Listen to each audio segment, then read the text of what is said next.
Bismillahirrahmanirrahim. Assalamualaikum warahmatullahi wabarakatuh. Balik lagi kita di channel Sumber Dakwah Official. Nah, ini kemarin kan ada dua orang bikin gaduh lah gitu.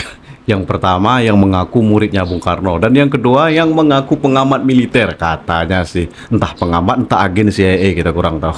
Yang lebih lucunya lagi, ini pengamat militer yang bernama Bukoni ini pergi ke Rusia. Pergi ke Rusia demi mengamankan dokumen-dokumennya Pak Sekjen. Apa benar-benar pergi ke Rusia demi mengamankan dokumen atau melarikan diri karena buron? Dan di sini yang menjadi pertanyaan kita bersama-sama. Kenapa baru sekarang? Kenapa enggak dari kemarin? Atau memangnya selama ini suka melindungi koruptor-koruptor di negeri ini? Oke, langsung kita beli videonya tanpa berlama-lama. Bismillahirrahmanirrahim. Let's go.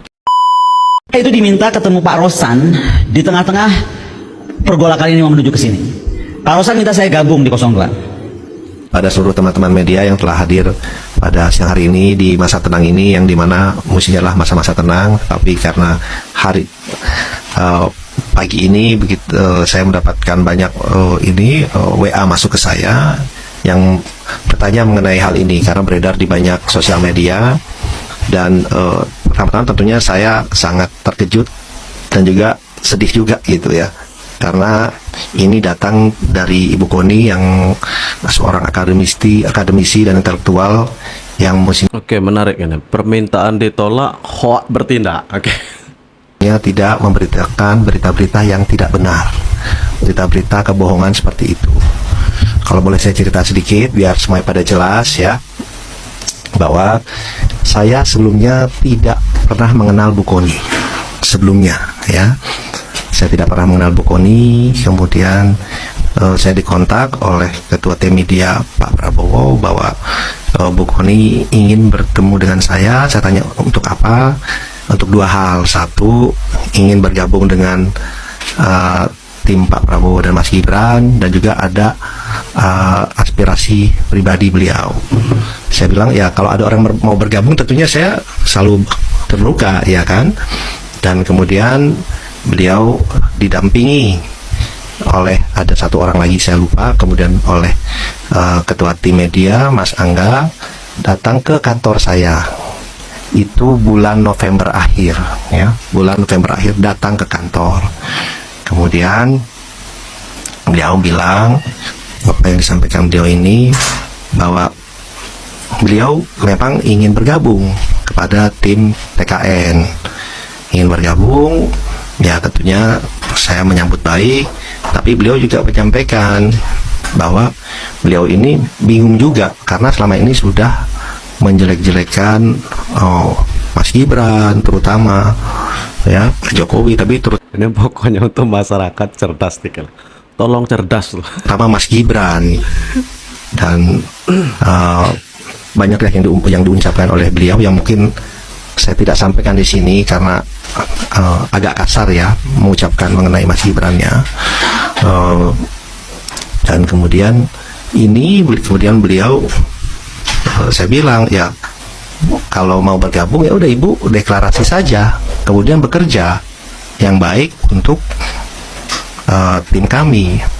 Beliau ini bingung, dia bilang waduh saya udah sering ngejelekin Gibran. Dia bilang gini deh, saya liburan ke Eropa dulu 1-2 minggu ini, liburan 1-2 minggu ini, kemudian saya akan kembali dan saya akan deklarasi, akan join, gabung lah, dia bilang. Tapi saya mesti mikirin alasannya nih, exitnya, beliau bilang lebih tepat, exitnya, alasannya, karena selama ini saya kan udah jelek-jelekin, biar kelihatan bagus alasan saya. Ya Ibu pikirkan saja, silakan, saya bilang gitu. Dia bilang Pick pemain drama. Oke, dan beliau Ibu Koni juga mau ketemu Mas Gibran. Saya bilang ya kalau Ibu sudah menyatakan dukungan ya oke, nanti saya atur ketemu dengan Mas Gibran. Dan saya sempat sampaikan juga itu ke Mas Gibran. Oke, yang pertama. Kedua, pernyataan yang 2 tahun itu bukan datang dari saya gitu. Beliau menyatakan ini gimana kok sudah 2 tahun, atau mungkin lebih cepat kalau ini pernyataan beliau ya, kalau tiba-tiba Pak Prabowo, kalau saya ini orang intelijen, saya bilang bisa aja Pak Prabowo diracun, dia bilang gitu, bisa lebih cepat. Itu gimana? Saya bilang Bu, udah, hubungan itu tidak pantas. Ya udahlah itu Bu, jangan kita sih tidak ada pikiran seperti itulah, janganlah gitu. Ini pernyataan beliau gitu, bukan pernyataan saya. Jadi saya kemudian beliau menyampaikan seperti itu, dan alhamdulillahnya di meeting itu bukan hanya saya berdua, tapi ada 4 orang. Ya, ada 1 orang dibawa oleh Ibu Koni, ada 1 orang lagi yang ketua tim media Pak Prabowo. Jadi itu bisa diverifikasi pembicaraan itu. Tapi yang saya sayangkan yaitu pernyataan dari Ibu Koni yang seorang intelektual di masa-masa tenang ini videonya beredar sangat masif ya di hari ini gitu. Ya, kami pun melihat bahwa di masa-masa tenang dan di akhir saat ini juga banyak sekali berita-berita hoax, berita-berita yang tidak benar, isinya fitnah yang ditujukan kepada Pak Prabowo, pada tim, dan juga ternyata sekarang kepada saya. Ya, itu yang pertama. Kemudian dan yang kedua adalah sebelum pulang Bu Koni bicara ke saya, kita bicara berdua. Intinya beliau ternyata ingin menjadi wakil menteri luar negeri, permintaan beliau, atau Wamenhan, tapi lebih pengen jadi wakil menteri luar negeri. Saya bilang, Bu, itu bukan domain saya, tapi kalau Ibu bekerja, Ibu ke Pak Prabowo, mungkin ada penilaian lain, itu prerogatif Pak Prabowo, silakan disampaikan ke beliau. Aduh, ya Allah, pokoknya kalian harus cerdas lah.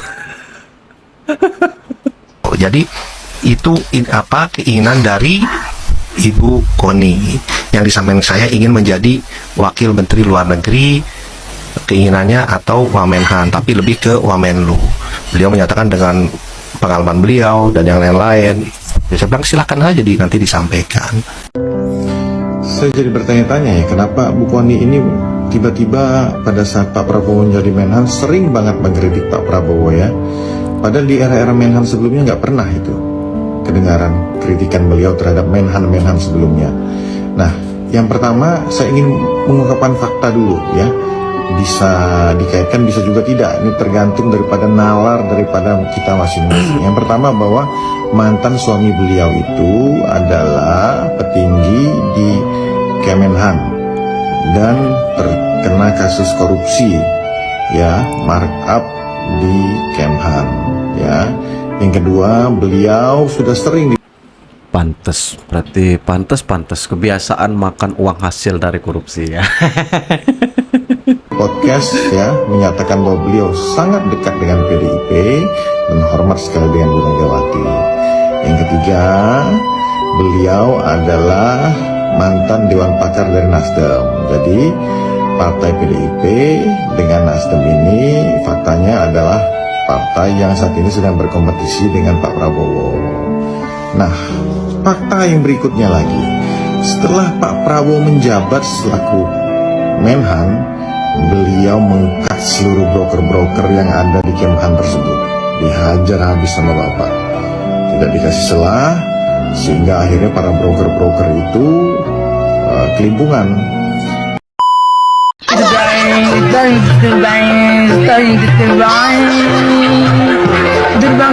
Oke, ketahuan ini keciduk pokoknya untuk adik-adik yang suka demo ternyata bayaran.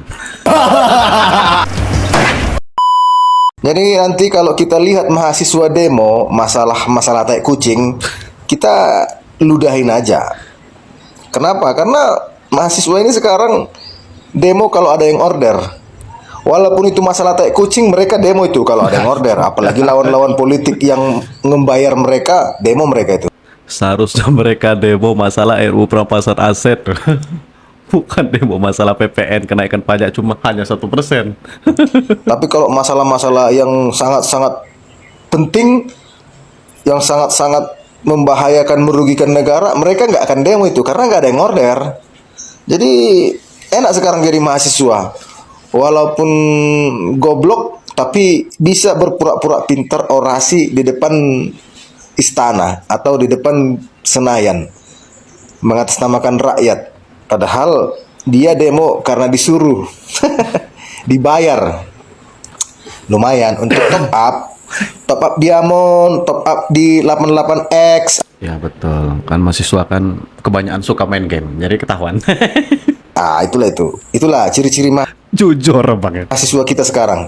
Jadi yang demo-demo ini mahasiswa-mahasiswa yang eh, sering nongkrong di kantin, di tempat-tempat warkop yang yang biasa-biasa lah. Ya cari-cari gratisan, wifi gratis itulah ini. Tapi kalau yang pintar-pintar mahasiswa ini ya sibuk dengan pendidikannya. Karena mau menjadikan Bali sebuah daerah pariwisata. Saya bilang pada Presiden, Bapak jangan macam-macam loh sama Bali. Saya seperempat Bali loh. Lo betul. Ketika mau dibuat yang namanya bandara lagi di Buleleng, saya ngomong sama beliau, ndak, ini warga negara Bali, saya bilang, ya kalau Bapak mau bikin, saya akan protes. Nomor satu, why? Karena itu hanya kehidupannya bagi kalangan menengah ke atas, tidak bagi masyarakat Bali. Nggak jadi, rupanya lumayan juga, ada yang takut sama saya. Betul, saya dihadapi 4 menteri untuk Pokoknya untuk masyarakat Indonesia tolong cerdas lah. meyakinkan no. Sekali saya no, itu yang saya bilang dari daerah Bali Buleleng itu kasar. Om Swastiastu. Om Swastiastu. Kami masyarakat Bali Utara tidak mendukung capres dan cawapres dari PDIP karena Megawati tidak setuju ada bandara di Buleleng. Kami ingin pekerjaan, kami jauh dengan peradaban, kami lapar, kami miskin. Supaya bandara segera ada. Tolong Pak, sabar Pak, maklum Pak. Kandang mereka saja ya kita paham lah. Jateng kita paham lah, Jateng. Dibangun di Buleleng. Hidup Buleleng! Hidup! Hidup Buleleng! Hidup! Hidup Buleleng! Hidup! Ini perintah partai. Ini perintah Ibu Mega. Nggak ketebak dah. Lagian disuruh ngomong sama itu janda satu itu lo nurut. Aduh, udah deh, nggak usah tangkepin. Kabur.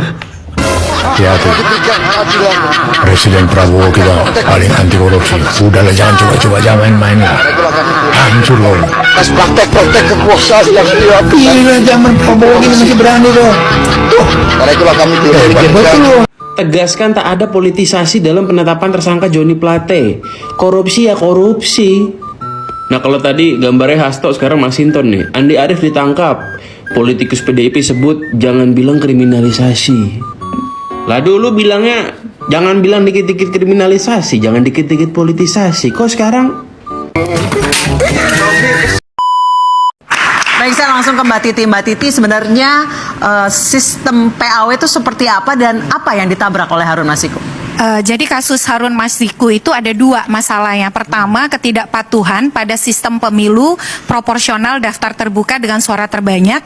Yang kedua adalah pemaksaan caleg-caleg favorit elit lah, kalau bisa dibilang begitu. Yang pertama begini, kasusnya berawal dari ada. Nah ini untuk anak abah yang pura-pura blow on, dengarkan baik-baik lah. Caleg di Dapil 1 Sumsel yang meninggal dunia.